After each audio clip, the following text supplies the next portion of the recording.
Hey guys, welcome back to the channel. This is part 8 of What If Naruto was the Jinchuriki of the world leader. If you guys enjoy this what if, and want to see part 9 of it, comment down below, and let me know. And go ahead and check out other what ifs in the channel. Before we start, please do support for more awesome content. Don't forget to subscribe and leave a like, and also share this video with your friends. So let's start this video. Breakfast that morning was quiet. No one had much to say, for their own reasons. Samui and Naruto had been woken up rather early by her water clone, dispelling on top of them after finishing the watch, drenching both in ice-cold water. He had sent her back to her tent after a few healing spells to get a couple more hours of sleep as he took the final watch, then started on breakfast. Vegito was silent because of the pheromones wafting off of her fellow Jinchuriki. The scent coming off of Naruto was liable to drive her crazy. And horny. Crazy horny. Either she would need to take care of it herself, or get him to take care of her. The latter was preferable, except that she'd prefer her first time to be gentle, and not the wild ride she was envisioning. The Nibi's comments really weren't helping. Yugao was irritated. She didn't really know why, but it was niggling at the back of her mind as she observed Naruto and Samui sitting closer than they had the previous night. It wasn't much, just an inch or so, but the way they leaned near each other spoke of previous intimacy, something that hadn't been present last night. And if they had indeed had sex, then she would have heard it, except that she didn't hear a thing coming from Naruto's tent. She was pissed off, and she didn't know why. Camp was deconstructed and packed away within minutes, and the team was in the trees, heading towards Konoha. "Hey sensei," Samui spoke up, "you seemed to really dislike Jiraiya yesterday. Why?" The purple-haired woman gritted her teeth, her student's presence grating on her nerves for some reason. "I was walking my brother around one of the parks one day, and Jiraiya-sama saw us, and misconstrued my support as a loving embrace, and proceeded to ask my brother how good I was in the sack." Naruto snorted. "I doubt Hayate-sensei took that very well." Yugao smirked slightly to herself. Her brother did not take the insinuation very well. He whipped out his katana and chased Jiraiya-sama around the park for about an hour, and cut off most of his ponytail. "He's always been protective of me, even with his failing health." Vegito twitched as Naruto moved up next to her. She bent and quickly snatched up a pair of lavender shoots, and shoved them up her nose, and asked her sensei a question to keep herself distracted. "Sensei, I've always wondered, how is it that you and Hayate are brother and sister? You don't really look alike." Their sensei glanced back at her student's nasally voice, but continued running and speaking. "We have different fathers. Same mother, different father. Hayate is about a year older than me, and his father got our mother pregnant before the Second War, and died during the first skirmishes. After Hayate was born, my mother found another husband, became pregnant with me." She ducked under a low branch and tapped her nose. "My brother and I don't look alike, except for our noses. We both have our mother's nose. Sadly, Hayate's father had a genetic disease that skipped a generation, decaying lung disease, and it's getting really bad. It was good for me because my father didn't have it and I've been healthy my whole life, and I've taken care of my brother ever since it started showing." They were silent for about an hour before Samui spoke up once more. "I've always wondered, sensei, why do the Hyuga all look alike? Are they incestuous?" Yugao skipped over a broken branch and sighed. "No, they're not incestuous, though it may seem so. The Hyuga clan has another branch in the capital of Hai no Kuni, except that they're civilians with no ability to utilize chakra or the Byakugan. They get brought into the main clan every once in a while to spruce up the bloodline without ill effects for the children, as the two clans are distant cousins at best. Otherwise, most Hyuga marry those with brown or black hair as part of tradition, keeping the look without the incest." Naruto chipped in. "Hinata and Hanabi's mother is actually from the capital clan. Hinata got her violet hair, and both got her lavender tinted eyes." Their sensei nodded. "Right. Incest, while not unusual, is not exactly common, only with the larger clans. The best example would be the Uzumaki, actually." The two blondes looked to Naruto with questioning glances. He shrugged in return. "What do you mean?" he asked. "We used to have a clan of lava-style users that were killed off in the Second War. Before that, a branch of the clan moved to Uzushio and interbred with the Uzumaki, giving rise to the Terumi." Yugao explained as the Hokage monument came into view. The two clans were cousins, and they typically had children with each other. On the Uzumaki side, it was optional, as the red hair typical of the clan is a dominant gene. On the Terumi side, the two different bloodlines intermixed oddly in the children, resulting in kids who could use lava style, and with the Uzumaki genes in preference for Suiten Jutsu, boil style, which could create acid. She jumped from the trees and dropped to the road, finishing off the trip with a walk to east gates of Konoha. However, it also caused their chakra to only be compatible with Uzumaki chakra. As you know, chakra permeates the whole body, and is concentrated in the Tenketsu. When a Terumi attempted to be intimate with a non-Uzumaki or a non-Terumi, their chakra would react, and make any liquid into potent acid. That included sweat, saliva, tears and blood, any liquid naturally produced by the body. Yugao cracked her neck and adjusted the sword on her back. So basically, the Terumi had no choice. It doesn't really matter now, as with the Uzumaki, they were wiped out in the Second War. Naruto sighed and scratched at the back of his head. Not all of them, sensei, not all of them. Samui cleared her throat. I only really wanted to know about the Hyuga, sensei. Yugao shook her head and sighed. Team Yugao arrived at the gate within minutes, to find the 2 gate guards asleep. Izumo had his legs kicked up on the table, leaning his chair back on 2 legs and snoring loudly. Kotetsu had slumped over, resting his forehead on the table, also snoring. The team exchanged amused glances before Yujiro walked forward and kicked the table. Izumo lost his balance and tumbled onto the floor with a surprised yelp, while Kotetsu jumped up, holding his forehead in pain. They didn't bother to hold in their snickers at the 2 Chunin's misfortune. The one with bandage over his nose scowled at them. Don't you know it's bad luck to awake a sleeping man? Samui scoffed. Not when they're sleeping on the job. He grumbled and pushed the logbook at them, and sat down with his arms crossed, and was shortly joined by his compatriot, after he set his chair right. After they signed in, Team Yugao headed towards the Hokage Tower to turn in their mission. The office wasn't very busy at that time of morning, only the veteran ninja taking missions with sun so low. Ah, Team Yugao, welcome back. I trust your mission was successful. The Sandaime greeted them genially, a cup of strong tea in one hand. The purple-haired Jonin nodded and handed the scroll to the old man. He rolled the scroll open and nodded, before tossing the scroll in the trash.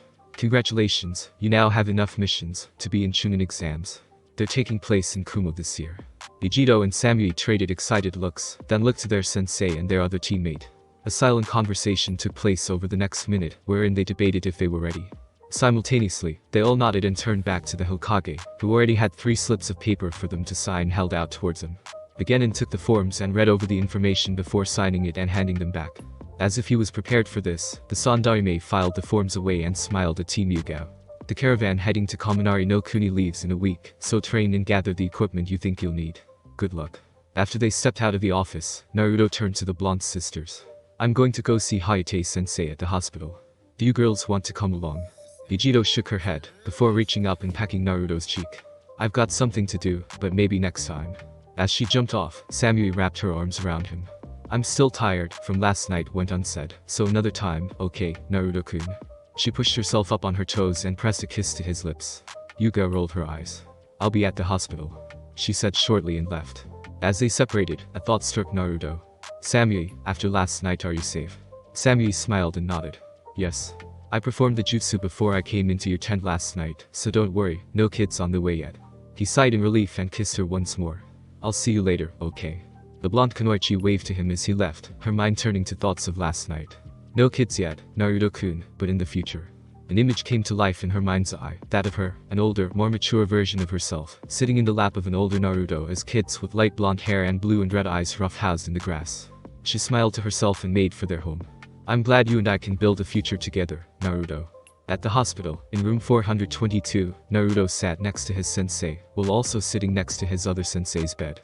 Hayate Gekko, at one point, had been a healthy, if lean, swordsman.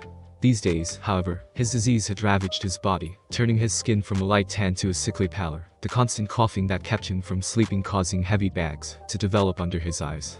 The past years of lying in bed had also affected his strength, making him lose weight, so much that he had become unhealthily thin. I'm so glad you decided to visit me, Naruto-kun. Hayate smiled at his one-time Kenjutsu student, before he began hacking painfully. Naruto grabbed the man's arm and channeled a pain-relieving spell into his body, causing the retired Jonin to grin at him. Thank you, he said, patting the dragon man's hand. I must admit, I panicked a bit when heard that you had gone missing, Naruto-kun. But I knew that you wouldn't die from a simple tumble in a river. I trained you better than that. Yugao patted her brother's leg. How are you feeling, Hayate-kun? The sickly man winked at them. Better, now that I have my family here. The healing spell also helps. The coughing fit took over before he could say more. Excuse me. Yugani, can you get a pot of tea for me? The former Anbu nodded and walked out of the room quickly, already knowing where to get tea after months of doing the same task. With her gone, Hayate's grip on Naruto's arm tightened. Naruto-kun, listen closely to what I have to say. We only have a few minutes before Yuga comes back, so don't speak, okay? Confused, Naruto nonetheless nodded. Listen, Naruto, I know that I'm going to die soon, I feel it. He pointed a stern finger in Naruto's face when he saw the man's mouth open. What did I say? Now, don't try to rebuke me, Naruto-kun, a man knows when he's on the last legs of his life. There's something I want you to do for me. Will you agree to it? The blonde Genin nodded quickly, not even hesitating for a second. Good man. Now, I want you to take care of Yugani for me, okay? Naruto snorted before he could stop himself. Shouldn't it be the other way around? She is a jonin. He bucked his Haite bonked him over the head lightly. It should be the other way, true, but Yugao isn't a dragon, Naruto. The second thing, you must find someone to pass on my dance of the crescent moon style. Someone who will do it justice. And when you find them, give them my katana. Can you do this for me, Naruto-kun? Naruto nodded, tightly clasping one of the dying man's hands. I swear, I will do these things for you. Haite gave a genuine smile and leaned back onto his pillows. Then I can die a happy man. I don't have much time, but I'm glad to see you again, my student. Me too, sensei, me too. Yugao came back in with a pot of tea and a cup on a tray. Haite-kun, I'm back. The sickly man smiled at his sister. Thank you, Yugani. As he slowly imbibed the hot contents of the cup, Naruto snuck a glance at his sensei, to see a small tear trail from one of her eyes. Quietly, he reached over, and took one of her hands in his. The jonin quickly wiped the tear away, and gave Naruto a sad but thankful smile. Hours later, it was time for Naruto's lunch date with the Hyuga. The guards let him pass without trouble, and he strode through the garden, taking in the smells of the various plants growing in the soil. He arrived at the dining room, only to find it empty. The kitchen was similarly vacant. Moving through the compound, Naruto waved to the Hyuga who passed him by. Stopping at the clan head's office, he slid the door open a bit and peeked in. The two twins, Hiashi and Hisashi, were staring at each angrily, shoulders tense. Suddenly, they burst into action. Yan Kenpon. They both shouted, slamming their hands on the table, oddly kicking up a large amount of dust. When the cloud faded, it revealed Hiashi with rock and Hisashi with paper. Damn it. Hiashi shouted, hands over his face. His twin pointed at him triumphantly, a wide grin on his face. Ha. I win again. That means I get the personal hot tub for me and a wife tonight. Suck it, older and better twin. Naruto quietly closed the door and left, vowing to make fun of the two clan heads when he could. He made his way down to the training ground, hearing two female voices shouting and the sounds of flesh impacting flesh. He opened the door and saw the twin daughters of Hiashi going at each other in a spar. Both were using their personal styles based on the Jayuken. Hanabi's style was based strongly the source material, but with added kicks, mainly side and straight kicks. The brown-haired twin could channel chakra to her feet better than anyone in recent history, besides Might Guy. If the pokes and jabs of the gentle fist was the scalpel, the harsh kicks and brutal chakra injection of Hanabi's rough leg was the cleaver. Hinata, conversely, had leaned more on taekwondo, flowing around her twin's straight attacks to rain light blows down on her. If Hanabi's rough leg was scary, Hinata's incoming tide was downright terrifying. Using the flowing, liquid state movement of taekwondo, mixed with the debilitating jabs of the Jayuken, the violet-haired twin focused on avoiding incoming attacks until her opponent was tired, and then, while they could barely defend themselves, she would unleash a barrage of rapid strikes, sealing tenketsu and damaging organs until her opponent's body shut down. Damn it, stop dodging. Hanabi shouted in frustration as her sister spun around her kick. She would usually keep a level head in battle, but Hinata was dodging with her eyes closed and a serene expression on her face, because she knew it would piss Hanabi off. This was supposed to be a straight Jayuken spar, cheater. Hinata calmly weaved between jabs and kicks from her twin. It was supposed to be, before kick me in the stomach. Her eyes snapped open, a deadpan look on her face. Hanabi sent a side kick straight at her face, but the older twin flowed around it and disabled her leg with a tap on the joint, spinning around a jab and poking the younger twin on the forehead. You're dead, I win. The younger twin growled angrily, and Hinata pulled her fingers back, and jabbed Hanabi's forehead. If this is about my date with Naruto, then stop it. You know he would do anything to make us happy. Hanabi rubbed her head, glaring at her twin. So you say, but you have the first aid, during the summer festival, too. Her eyes flickered over Hinata's shoulder and saw Naruto, a small, mischievous grin coming over her face. Besides, if he really wanted to make us happy, he would throw us down, and make us his women. Or is it just in your dreams, sister? Naruto felt heat creeping up into his cheeks at the blunt statement from Hanabi, but that was nothing on the full redness suffusing Hinata's face. Well, what, she shouted in embarrassment. Don't say such things. Lavender-tinted eyes glimmered as Hanabi moved closer to her sister. Oh really? So, I don't hear you shouting Naruto's name into your pillow every night, or hear you moan in the bathtub. So I'm just imaging all the times I've caught you with his picture, masked. Okay? Naruto shouted, making his presence known. I'm here, let's have lunch. Hinata spun around, and upon seeing the person of her affections, who had just heard that she had lewd dreams about him was too much for the older twin.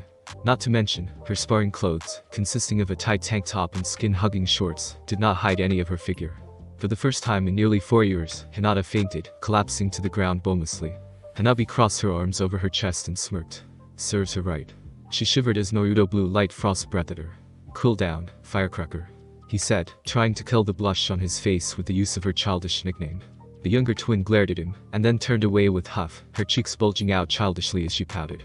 Naruto rolled his eyes and stepped closer, grabbing her chin, and turning her face to him, and laid a kiss on her. Hanabi froze at the sudden sensations, eyes wide and unblinking, a red flush creeping over her face. Her hands came up to wrap around his neck, but he pulled away with a smirk. There, he said to the shocked Hyuga. Hinata gets the first aid, and you get the first kiss. Naruto smiled at her white eyes and picked up the older twin, and left the unresponsive Hanabi behind. Seconds passed before she blinked rapidly, brain rebooting. Wait, what happened? She asked herself, before touching her lips as the memory came back, and a blush lit up her face. That handsome asshole. Hanabi muttered quietly as a loving smile crossed, and she headed for her room to clean up for lunch. Naruto tried to set Hinata on her bed, but the violet-haired Kunoichi had arms tied around his neck and wouldn't let go. He tilted her in his arms and blew gently into her right ear. Hinata gave a muffled grunt and dropped at her ear, and Naruto set her on the bed. With her heat source gone, the Hyuga heiress frowned cutely and waved her arms, searching for Naruto. He smiled at how cute Hinata could be, and leaned down to whisper in her ear. Hinata, wake up, Hinata. Hinata squirmed in bed, her eyes fluttering halfway open. Naruto-kun, I had a nightmare. I beat Hanabi in a spar, and she revealed that I masked. Not a dream, sweetheart. Her eyes shot open in panic, locking onto Naruto's visage, as a wave of red rolled over her face and her eyelids fluttered, threatening to faint again. Hinata, faint, and I'm putting an ice cube down your pants again. That made her wake up. Realizing that she was nearly naked in front of her crush, Hinata rolled off her bed with her blankets wrapped tightly around her. Don't look at me, I'm indecent. She squeaked, muffled by the bedding. Naruto sighed in amusement of her shyness. I thought we broke you of this. Trying to make Hinata less shy had taken many years and twice as many ice cubes. Whenever she fainted, either Hanabi or Naruto would put an ice cube down her pants, which would make Hinata jump around because of the sudden cold down there. To break her shyness, Naruto would jump out of hiding places and ambush her with sudden hugs, and if she fainted, ice cubes in the underwear. It had taken a lot of effort, but they had succeeded. Hinata poked her head up over the edge of her bed, blankets still firmly cocooning her body below her chin. I mean, can you please leave, so I can change? Thank you. Naruto smiled and poked her nose. Aw, he's a cute little caterpillar. I'll go make lunch, you just clean up, alright, Hinata-chan. She blushed at his calling her cute and ducked back under the bed, waiting for him to leave. He chuckled at the older twin and left for the kitchen. 20 minutes later, the Hyuga family sat around the table, listening to Naruto moving about the kitchen, singing a strange song in the guttural language he primarily spoke as a child. The doors to the kitchen swung open as Naruto pushed them with his foot, carrying 2 trays full of steaming bowls. Lunch is served, he announced dramatically, ignoring the snickers coming from the twin clan heads. They were laughing because Naruto had an apron on, Hinata's apron. It also happened to be pink and furry. But Naruto would get the back. Alright, here we go. Ramen with grilled unagi and onion with sweet green tea for Najiko. Najiko licked her lips and gave Naruto an appreciative smile. Chicken ramen with fish cakes and iced tea for Hinata. He gave the violet-haired Kunoichi a wink, as she blushed at the fish cakes shaped to look like his head swimming in the broth. Pork ramen with cucumber and cold black tea for Hanabi. The younger heiress glared slightly at Naruto, as the cucumber slices were shaped like hearts and lips. And salt ramen with extra bamboo shoots and water for Hiyashi, because he is boring. The main branch head gave the shinobi a bland look, then glared when he looked at his bowl, and found the shoot spelled out the kanji for rock. And salt ramen with extra bamboo shoots and hot sauce with green tea because Hizashi is just a little less boring than Hiyashi. The branch clan head smiled in good humor at the jab, then did a double take when he spotted his bamboo shoots spelling out the kanji for paper. And beef ramen with extra beef for me. Naruto set the tray aside and sat next to Najiko, so the table would be even. They brought up their chopsticks and quickly said itadakimasu and dug into the food. So, Hiyashi said between bites, I've heard that everyone is going to the Chunin exams in Kumo, correct? All of the genin nodded. Well, I am glad to hear that. I know that the second part of the exams is typically the one with the most casualties. I also know that it is a competition, where you will be competing against each other, but I want you to watch out for each other during the second part. Hiyashi gave them all a stern look. I'd like for you to all make Chunin, but I'd rather have you all come back alive than to rank up. Understood. They nodded in assent, and the serious moment passed. So, Naruto, what are you going to do on Hinata's date tomorrow? Hizashi asked. Naruto looked at Hinata and smiled. It's the summer festival tomorrow, so I thought we could walk around, look at the stalls and play some of the games before eating dinner. How does that sound, Hinata-chan? The older heiress blushed and smiled prettily. That sounds wonderful. She mumbled into her sleeve. Hanabi sighed and rolled her eyes as Nichiko smirked lightly. I still have the lead, she thought triumphantly. I've already slept with him, sexless as it was. Hizashi cursed in his head while Hiyashi cheered for the same reason. Hinata has the lead, which means the Hiyashi is winning. Lunch after that was quiet, but friendly. After it ended, Naruto stood from the table and kissed Nichiko on the cheek. This was nice. I've got some things to do, but I'm having a barbecue tonight at my place. I'd like for you guys to be there. Hiashi nodded with a smile. Of course. Hisashi finished his twin sentence. You can count on it. The Dragon Man kissed both Hanabi and Hinata before leaving. Outside of the compound, Naruto scratched at his skin, feeling lucky that he managed to hide the itchiness he had been feeling for nearly an hour. Luckily, there was place that could help with that. Vegito sunk into the water of the hot spring up to her neck, sighing in relief as the scented water filled her senses. Through the day, her urges had nearly the better of her, and it was only a few good bedroom sessions that had calmed her fire down. She came to the hot springs to relax, and to try and focus on something else besides her fiancé. Samui groaned as the hot water of the springs relaxed her muscles, specifically the ones in her groin. Healing spells had managed to stop her from limping, but they did nothing to relieve the soreness the previous night had granted her. And it was totally worth it. Nita noticed the periodic small stream of bubbles that broke the surface in the center of the bath. The door slid open, allowing 5 Kunoichi into the bathhouse. Sume, Hana, Anko, Kurenai and Suzume greeted to 2 blonde genin and showered before sinking into the hot water. The Inizuka matriarch noted that the water was a little higher than normal, but dismissed it as unimportant. Hey girls, you know that the Konoha Kunoichi Association is meeting here today, right? Vegito nodded and Samui just grunted quietly in affirmation. What's up with big-chested blonde, long-haired blonde? Anko asked, using her nicknames for the 2 blonde genin. Vegito opened her eyes and gave the T&I Kunoichi a cat-like glare. I don't know, danger slut, why don't you ask her? Anko grinned and nudged Samui. What's up with you? You look dead tired, like you. She trailed off and took a good look at the other Kunoichi. Slight glow, tired bags under the eyes. Saw crotch you fuck Naruto, didn't you? Samui jumped in surprise at the deduction, and avoided looking at her glaring sister. Yeah. She sighed out, dunking her head under the water. Last night. Vegito sighed and tried to let go of the jealousy burning in her chest. I swore I wouldn't let envy ruin our sisterhood, but I am so getting late tonight, Naruto. You better be ready for me. How was it? Suzume asked eagerly, surprising the Kunoichi as the virgin prude. Samui blushed at the question and sunk up to her nose, refusing to answer. Anko took over for her. Oh man, it was so good. His tongue is all long and rough-oo. She shuddered at the thought. And that Pakage. Dragon in the sack. The purple-haired Kunoichi glanced at her friend, expecting to see jealousy from someone so infatuated with the dragon shinobi, but Kurenai was actually smirking victoriously. Sume laughed and leaned back in the spring, thrusting her chest out. How did you guys do, ha Samui? Did he take charge, throw you down and ravage you until you couldn't walk? Or did you rip his pants off and take charge?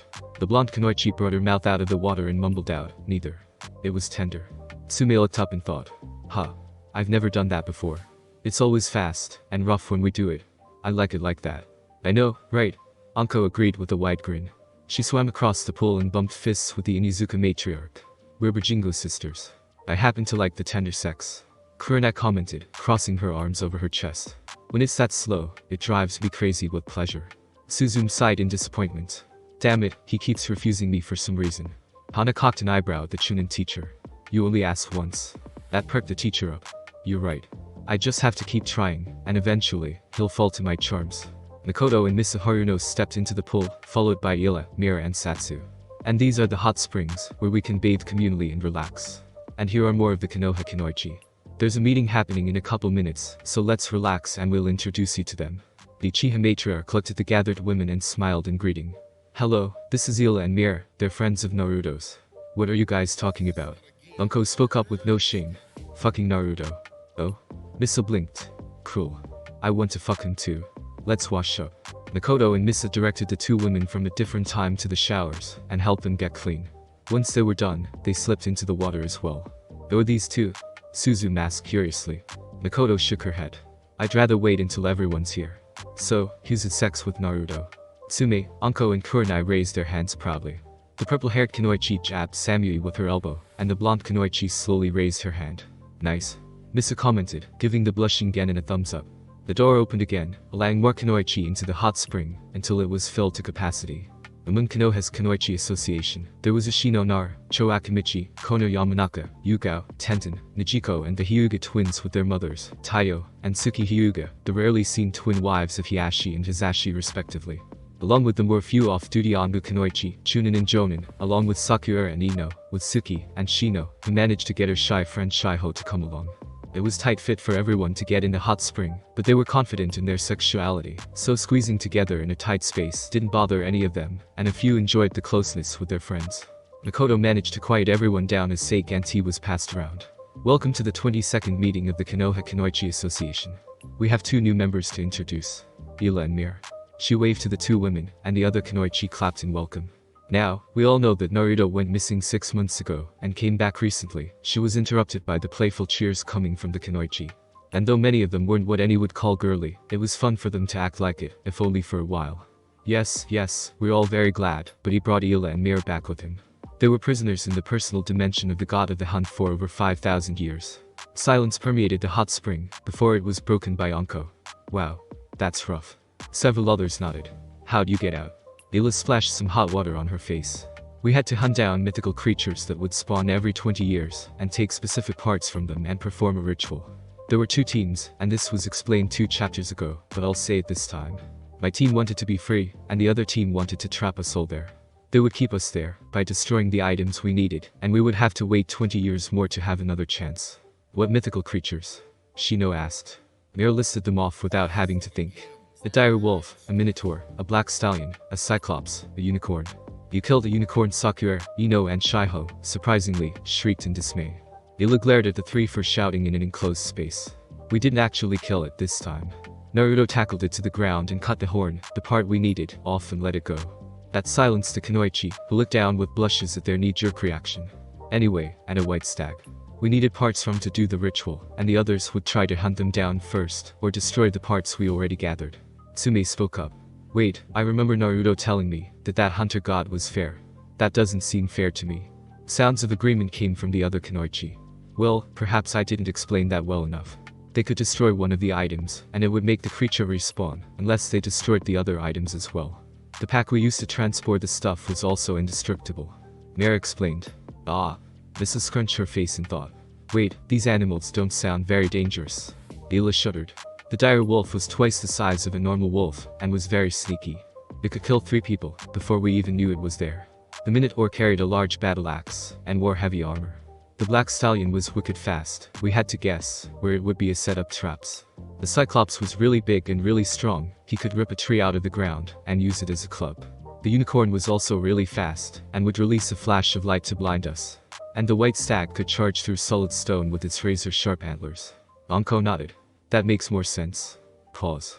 Wait, if you were trapped there for 5,000 years, how did you survive?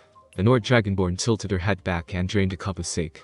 It was Hersene's dimension. He could do what he wanted, and we never aged. They're called the Eternal Hunting Grounds for a reason. If we died, we were revived at our shrine at dawn on Monday. It was silent in the springs, the sound of clinking glasses being the only break. So, Naruto was the one to get you 2 free. Sakura asked, playing with a cup of tea. At their nods, she continued. What do you think of him? Mir laughed at their first meeting. We got caught by the other team, and he broke us out. I actually threatened him with my sword when I saw him breathing fire. This confused the Kunoichi. Why? Makoto questioned. Breathing fire isn't really surprising. Most ninja can do that. The second to last Nord shook her head and chuckled. Before I went to the hunting grounds, I was the only person who could breathe fire, and my nemesis at the time was a black dragon with red eyes. I thought Naruto was him in human form. Ichido perked up from her spot. Really? So you can do the thing where you shout a word and stuff comes out of your mouth? Mir nodded and pointed her mouth at the sky, where a bank of grey clouds threatened to end the meeting soon. Laklakur. A wave of energy was spat from her mouth, banishing the clouds and bringing the sun back out. And Kumo, a dark-skinned man with a cleaver-like blade and large nose, looked up at the sky and smiled a little bit. Today's not that dull. Suddenly, the clouds came back and released a torrent of rain on the village. God damn it. Mir smirked at the looks being sent her way. Under the water, something stirred at the sudden pulse of power. Speaking of Naruto, Misa said with a mischievous gleam in her eyes as she turned to her daughter. What's this I hear about you and Ino making a move on our resident dragon? Sakura blushed under the attention. Ino was not cowed, however. We just invited him into a casual friends with benefits deal, that's all. The few Kunoichi wolf whistled and Sakura's mother giggled. I didn't say it was a bad thing. One day he'll come around the house, looking for you, and you'll be out on a mission, and I can seduce him away from you. She trailed off with a blush. Mom? Sakura squealed. I don't want to think about you having sex. Misa giggled to herself. How do you think you were born? The pink-haired Genin scowled at her mother. Artificial insemination. Right, but that doesn't mean I can't imagine those chisel pecs, those fine abdominals and that charming smile. She sighed, joined by almost every Kunoichi there. Yeah. Kono Yamanaka said dreamily. I love my husband, but I wouldn't mind a little side action, you know. Ino gave her mom a scandalized look, and she responded, "Oh, don't look at me like that. I married your dad for a reason, but I can have my fantasies. It's natural." Joe Akimichi nodded too. "Yeah, and to think, at one point, he was this cute little kid I could pick up and snuggle against my bosom, and now I want him to spank me." The curvy woman smiled dreamily to herself, before realizing that hot spring had gone silent. She looked around at the amused stares. "I, said that last part out loud, didn't I?" Sume snorted out a laugh. "Yeah, you did. Don't worry, no one will say a thing to your husband." Ishinonara scoffed. "I don't think Shikaku would actually care if I got laid with Naruto. He'd bluster about it for a minute at most, then call it troublesome and roll over to sleep." She gained a deadpan look on her features. "Kami knows that's what my sex life is like." "Boo, boo, boo, boo hoo hoo. I just remembered."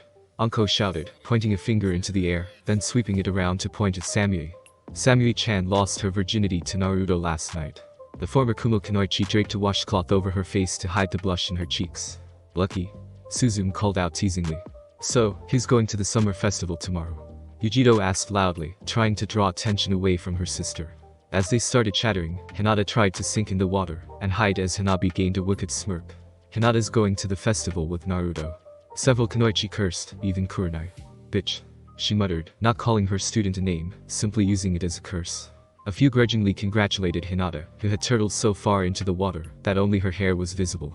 Taiyo Hyuga finally noticed something off in the hot spring. "Has it always bubbled like that?" she asked in her soft, lilting voice. "Is it broken?" Sume shook her head. "Nah, if it was broken the water level would be low, but it's high." Before someone could investigate, their answer came from the water.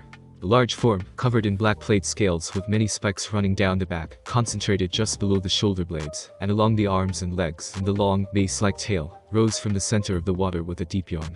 Naruto's eyes were closed as he rose from his nap under the hot water of the hot springs. Keeping the illusion up for too long made his body itch like crazy, and he wanted a place to rest without being bothered for a while. The lakes in the training grounds were too cold for his tastes, so he dipped into a hot spring that was closed for some reason and settled on the bottom, in his true form, for a nice nap. It was well known, the dragons had massive lung capacity, for continuous use of dragon fire and the voice, so spending a few hours underwater was no big deal.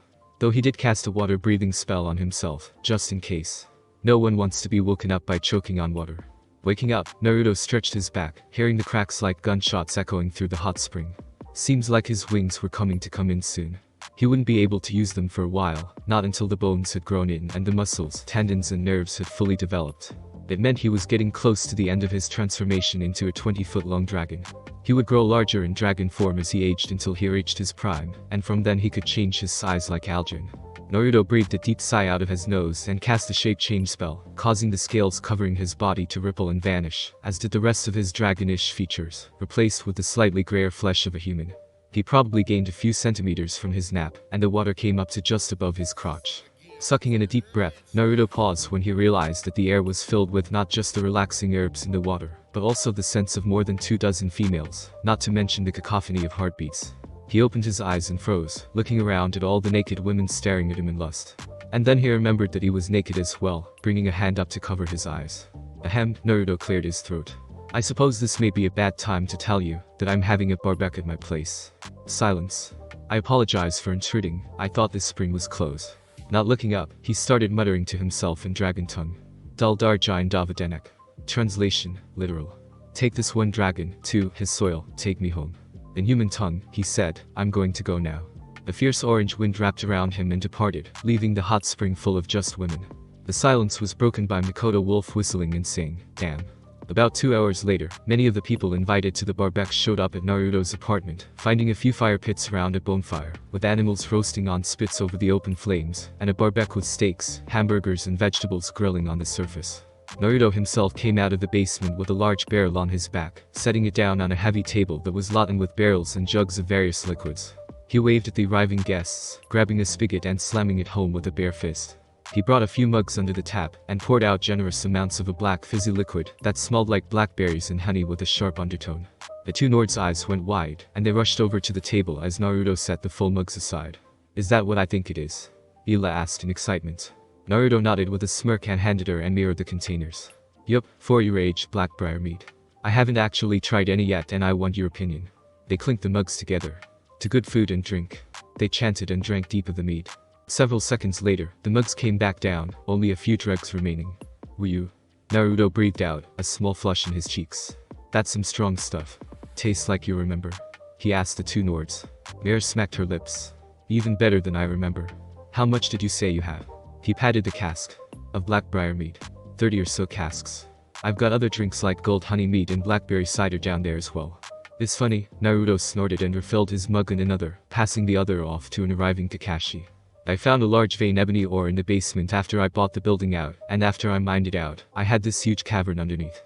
Alduin suggested I fill it with something, and I didn't know what until he jokingly suggested I fill it floor to ceiling with barrels of alcohol.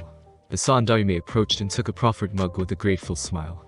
Yes, when a 10-year-old Naruto walked into my office and asked me where he could get the materials to make alcohol, I'll admit that I was shocked. But after he explained it to me, I helped him out. He drank deep inside in satisfaction. Ah, I can say that I'm glad I helped him. Naruto snorted and finished labeling the barrels of drinks. You say only because you helped me perfect the recipe, which included drinking gallons of alcohol. The Sandaime looked as if was about to rebuke the dragon shinobi, but nodded with grin instead. Yup, that's definitely why. They laughed as more and more people arrived at the party. Naruto posted Kakashi at the drinks table, so the younger kids and Lee wouldn't get their hands on something too strong. The party lasted several hours, well into the night and the early morning. By the time it officially ended, many animals had been roasted and eaten, and many barrels had been drained of their contents. Even Haite had managed to come out of his hospital room and join in, though he had to leave 2 hours later, so he could sleep. Still awake at 3 in the morning, Naruto was cleaning the grounds, picking up discarded plates and glasses, to be washed and put away, barrels to be rinsed, smoked and used again, and the odd unconscious body was set in a guest room, to sleep off the night's fun. Ila had challenged Anko to a drinking contest. The purple-haired Takubetsu Jonin had lost rather easily, being completely unused to alcohol content in mead. Almost immediately afterwards, the hunters challenged Mira to another drinking contest. That time, they both drank themselves into unconsciousness, and they were leaning against each, snoring. Hinata and Hanabi had tried to do the same. They had to leave early, being carried by their father, as their first taste of really hard alcohol had knocked them out. Naruto did not envy the headaches they would have when the twins woke up. He cleared away the last of the mess and moved to the remains of the bonfire, where one last person was sleeping. Yujiro had been avoiding him all day for some reason, and Naruto had to admit he missed her presence. He kneeled and picked the slumbering Jinchuriki up, only to be surprised as she almost tackled him to the ground. Yujiro-chan. Her eyes glimmered with a strange blue light, letting him know that she was not entirely in control. She pushed her nose into his neck and sniffed deeply, licking his throat and nibbling at the skin. I want you so bad, Naruto-kun. I need you to take me. I've been waiting so long, I'll go crazy if you don't take me now. The layered voice told Naruto that she was feeling deep emotions, deep enough to access some of Madatabi's chakra. Wait. Yujiro grabbed the back of his head and slammed it against the ground. No. No more waiting. Give me what I want. What I need. Give it. Naruto pulled her down and smashed his lips to hers, silencing her demands rather handily. When they parted, he looked into her eyes meaningfully. This is your first time, Yujiro-chan. Do you want to experience it as yourself, or with Madatabi alone for the ride? Her eyes flickered as a debate raged in her head. Next time, she whispered to herself as her eyes lost the fire, and became Kwa once more. Her lips descended on his once more, her tongue spearing through his lips to tangle with his own. As she kissed him, Naruto reached behind her and formed a shadow clone to go fetch a tent, so that he could ward it silent, and anyone who looked would only see a tent and not their naked bodies. He also reached out to cast a low-level fire spell to relight the logs, casting a warm glow over the two as they meshed bodies. Naruto pushed himself up as the clone came back with the tent and shifted so that they were both inside, with the blonde Jinchuriki underneath him. With a final flash of light, a muffling spell was cast, and the blonde Jinchuriki devoted all of his attention to the woman tearing at his shirt. He pushed himself onto his knees, and quickly pulled his shirt off, discarding it carelessly as his pants quickly followed. Yujiro ripped her shirt off, followed by her pants, leaving her in her underwear in a pile of ripped cloth. She snapped the straps holding her bra up, and threw it aside, tackling Naruto to the ground. She straddled his hips, grinding their crotches together and reached up, undoing the bandages keeping her hair under control. The curtain of blonde fell around her shoulders as she smirked down at the man underneath her. Yujiro bent down, and kissed him tenderly, gasping as one of his hands grasped her breast. She pulled back, and looked down at Naruto as she reached down, and stroked his length with both her hand and her panty-clad lips. When we do this again, I definitely want to feel your tongue inside me, she whispered sultrily, licking from the corner of his lips all the way up to his ear.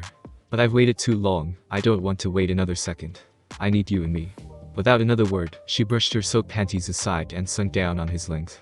Vegito's eyes went wide, and she stared up at the ceiling of the tent, eyes glazed and mouth open as she gasped and shuddered rapidly. Naruto paused, feeling the warm liquid of her orgasm drenching his groin. Did you just? The blonde just gasped and shuddered more. While she didn't have a barrier from her lifestyle, it was still a tight fit and would take a bit to get used to. Naruto leaned up and latched his lips onto one of her nipples, his hands trailing down her back to massage her rear as he kissed and sucked her breasts. Vegito finally moved, wrapping her arms around his shoulders, and let out a low groan of pleasure. She clenched her muscles around his length and writhed in his lap, moaning at the sensations. She began to move, slowly pulling back and pushing forward as Naruto moaned her name. Vegito pushed him onto his back and molded their bodies together, her hands intertwining with his, her hips moving up and down at a regular pace. Naruto titled his head up and clamped his lips over her open mouth, pushing his tongue through to tangle with her own. They separated and the blonde hovered over Naruto, her eyes half-lidded, cheeks rosy and sweat dripping from her skin. Naruto. She mumbled, Naruto, I feel it coming, please, come with me. He pushed up as she came down and made her gasp, her eyes wide as she started to frantically jerk and bounce on his lap. Naruto grasped her face and brought their lips together as he finally released inside of her. Vegito cried into his mouth as her orgasm ripped through her body, shaking and shuddering as her arousal splashed his thighs, and his arousal painted her insides white. As their orgasm faded, the blonde Jinchuriki slumped on his chest, breathing deeply. Vegito? Naruto asked gently, running his hands down her back. Are you okay? I'm sorry, she replied suddenly. She sat up and looked down on him with eyes of blue fire and smirk on her lips. Vegito is not here right now. Naruto blinked. Nibi. Nibi licked her lips, her long nails dragging as she stroked his cheek. Bingo, big boy. She answered. My name is Matatabi, but you can call me Mata-chan. The blonde looked up at her, ignoring the sudden scream of rage echoing in his mind. What are you doing? He asked hesitantly. Matatabi suddenly writhed in his lap, causing him to gasp as he remembered that his length was still buried inside her body. What does it look like? The Nibi asked rhetorically. I'm getting some. Vegito isn't the only who's gone too long without some relief. She ran a hand down her front. But I do respect my container, so I won't fuck you in her body. Matatabi gripped her hair and pulled her hand slowly down her body, blue fire spreading from her fingertips to engulf her form. I'll do it in mine. When she was done, Vegito was gone. In her place was being made of blue fire, black swirls decorating her exotic body, enhancing her curves. Naruto stared at the creature straddling his lap with white eyes. Black swirls like tattoos ran the length of her body, even curling around her white eyes and full lips. Matatabi stretched and groaned, thrusting her chest out and shaking the white flames that served as her hair out. Ah, she groaned happily. It's so good to get out, even if just a little bit. She gazed down at Naruto with smirk on her lips. Well. Matatabi purred seductively, running a finger down his chest. What do you think, Ryu-kun? I'm glad I'm fireproof. Naruto thought to himself before he actually looked at Matatabi. In her original form, the Nibi differed greatly from her container. Whereas Vegito had a more athletic form with healthy curves, Matatabi had an ample chest, wider hips, and if the weight on his thighs was any indication, a rounder rear as well. She was taller too. Vegito came up to his neck. Matatabi was about the same height as he was. It wouldn't be wrong to say that she was Amazonian in proportions. All of this was wrapped up in blue flame and black tattoos, giving her an exotic, otherworldly quality. Wow, you're hot. Naruto complimented, grinning a little at the bad pun.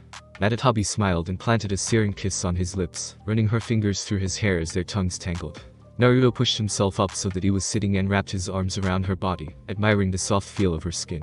She leaned back until she was lying on the burning ground and crooked her finger at Naruto with a saucy grin on her blue lips. Come on, Ryu-kun, show this bad kitty a good time. The blonde Jinchuriki pulled his hips back and thrust inside her, grasping her hips for better leverage as he pounded down into the burning Biju. Said Biju moaned and wrapped her legs around his waist. Oh, Mar, yes. Matatabi cried in pleasure, her hands digging into the ground and her hair whipping back and forth as she writhed under the pleasurable ministrations of her container's lover. More. Naruto groaned as his length pierced her roiling depths. It was like he was sitting in the center of an inferno of pleasure, heat making the air shimmer around them. He fell forward, pressing the Nibi into the ground under his full weight, and the blue flame elemental just cried aloud as he speared deeper into her. He could feel her fingers digging into his back, feel her hot walls contract and squeeze his length as her orgasm approached rapidly. Matatabi shook under his body, and mewed as she came, clutching Naruto tightly as he, in turn, released inside of her. She sighed in satisfaction, and stroked Naruto's hair. That was good, she commented, panting slightly. It's been too long. Naruto pulled back and kissed her, sucking lightly on the fiery appendage in her mouth. When was the last time you did this? He asked curiously. Matatabi thought it over. Personally. Never. But my second container, Yujito's mother, had a seal that let me experience some of the sensations. She nuzzled into his neck and sighed. Gotta say, the real thing is much better. The blonde blinked and pulled back, looking down at their connected groins to find a small puddle of sizzling white fluid. That must be Matatabi's juices. He reached down and dipped a finger into the puddle and tasted it. It was like someone had blended pineapple, strawberry, and coconut with the essence of fire. It was delicious. Mata-chan, he started, looking into her eyes. I admit, this was kind of weird, but very sexy. Where's Yujito? She cocked a black tattooed eyebrow at him. She's unconscious in our mindscape. It's kind of my fault, I've been in heat for the last week. It probably bled over into her. Plus the fact that she was a virgin. Ah, Naruto nodded. Matatabi pulled away and suddenly pushed Naruto on his back, one hand grabbing onto his softening length and stroking it. Did you think we were done, Ryu-kun? She'd scared in mock disappointment. I've got 200 years to make up for. You're not going anywhere. As the furnace that was her mouth descended, Naruto realized that he wouldn't be getting much sleep that night. 4 hours later, the blue flames that made up Matatabi's body flickered out, leaving behind his softly snoring Yujito who had fresh features, as if she had taken a power bath. She was spooned against Naruto's chest, his arm draping over her smooth stomach. With a quiet sigh, the blonde Jinchuriki woke up to the sound of purring coming from her mindscape. She shifted in Naruto's arms until she was facing the man, her aqua eyes meeting his tired red. Hey, she whispered. He smiled at her. Hey, he replied. Yujito scooted closer and groaned at the sudden soreness flaring in her groin. That's not going to be fun tomorrow, she muttered, trying to shift into a comfortable position. Here, Naruto said, a warm golden glow encasing her. The blonde Kunoichi moaned in relief as the pain faded. Yes, she mumbled, definitely a keeper. He chuckled, gently stroking her side. You just want me for my body, he joked. Yujito cracked open her eyes and smirked at him. Of course. Her smirk faded into a real smile. I love you, she said suddenly. Naruto's eyes went wide. What? She snuggled even closer and pressed her lips to his softly. You heard me, she mumbled, eyes sliding close. I love you. I know you might not be able to say it back, but I know you will. With her piece said, Yujito fell asleep, lulled by the contented purr from her mind and rhythmic thumping of Naruto's heart, leaving the dragon man awake, his mind running over the new information. For Naruto, the next day began around noon. He woke up with Yujito in his arms, his blanket tucked around their bodies, having moved into the house last night before going to sleep. After he aroused his fellow blonde, she kissed him and left, drawing a promise of future encounters from him that was easily given before walking out of his room naked, a slight limp in her step and a smile on her face. He bathed and cleaned and dressed, walking into his living room to find Satsu sitting on his couch in her underwear, reading a weapon magazine with a bored look on her face. Spotting him out of the corner of her eye, the bloodthirsty Kunoichi pounced on him and without a word, immediately mounted him for a round of rough sex on the living room floor. Another shower and some food later, Naruto walked around Konoha, taking in the sights of the decorations being put up. His first stop in town was a tailor, as his previous clothes didn't fit anymore. However, with the festival literally hours away, they didn't have enough time to make a kimono for him, so he had to settle for one about a size too small that left his chest and the tattoos there easily visible. He spent some time hanging out with Tenten in the store, talking about whatever came to mind. And, faster than he thought possible, twilight began to fall. Dressing in his kimono, Naruto took a deep breath to soothe his nerves. Even if it wasn't his first time taking a girl on a date, the blonde couldn't help it. His nerves flared up every time. Taking the long way to the Hyuga compound, he admired the many strings of lanterns crossing the streets, and the smells of different foods being cooked in preparation. Arriving at the compound, Naruto nodded to the two guards and waited for Hinata to come out. 5 minutes later, a blushing Hyuga heiress peeked around the door and stepped out slowly. Naruto's mouth fell open at the sight of Hinata, a kimono that started out as white around her legs that slowly turned into a dark purple around her shoulders. The Hyuga clan symbol imprinted on both shoulders. Her violet hair had been pulled up into a bun held in place by a pair of lacquered chopsticks, and a light amount of blue eyeshadow and light red lipstick finished the look off, playing on the innocent quality of Hinata's face to enhance her beauty. Wow, Naruto said to himself. Hinata blushed and walked over to Naruto. Good evening, Naruto-kun. She greeted quietly, resisting the urge to poke her finger together. The blonde smiled at her, and presented a white rose for her to take. The Hyuga Kunoichi took the flower, and stroked the soft petals gently, before tucking it behind her ear. You look beautiful, Naruto complimented, holding his arm out. Hinata looped her arm with his. And you look handsome, she returned, feeling her heart swell. He swept an arm out at the bright lights. Shall we go, Milady? He asked grand fashion, getting a giggle and a nod from her. As they set off, Hanabi looked around the door and sighed at the backs of her crush and her sister. The two of them walked through Konoha, enjoying the sights, sounds and smells of the summer festival. Lanterns decorated the streets, and small stands selling food and games had sprung up along the road. Everyone had come out to enjoy the festive atmosphere, the tasty food and the fun to be had. The hours passed by quickly as they played at some of the stands. Naruto won Hinata a small stuffed turtle at a stand that had players trying to knock over a stack of bottles. Hinata had managed to pull a goldfish from a bowl with a paper scoop and had given it to a little kid who thanked her, calling her a pretty lady and running away to show his parents. Naruto checked the time and jerked, getting Hinata's attention. "It's almost 10, he told her, "the fireworks are starting soon." He quickly grabbed a few food items and led his date onto a hill that overlooked most of Konoha. They sat down and enjoyed the fried and unhealthy food of the event. Hinata giggled as Naruto devoured a cinnamon roll, getting frosting on his cheek. Smiling, she reached over and wiped the cream from his face and licked off her fingers with a blush. The blonde looked over at the violet-haired girl sitting next to him and slowly reached out, taking her hand and intertwining their fingers. She looked up at him with a shy, but happy smile, and leaned her head on his shoulder. They sat and looked at the stars, enjoying the other's company. A sharp whistle rang through the air as a rocket flew into the air and exploded into the shape of a flower. As the fireworks burst in the sky, a soft hand turned Naruto's head. Hinata leaned up and gently kissed his lips, warmth shooting through her body as contact was made. Naruto stroked her cheek and wrapped an arm around her waist, deepening the kiss just a little more. They separated, a red hue coloring the girl's cheeks.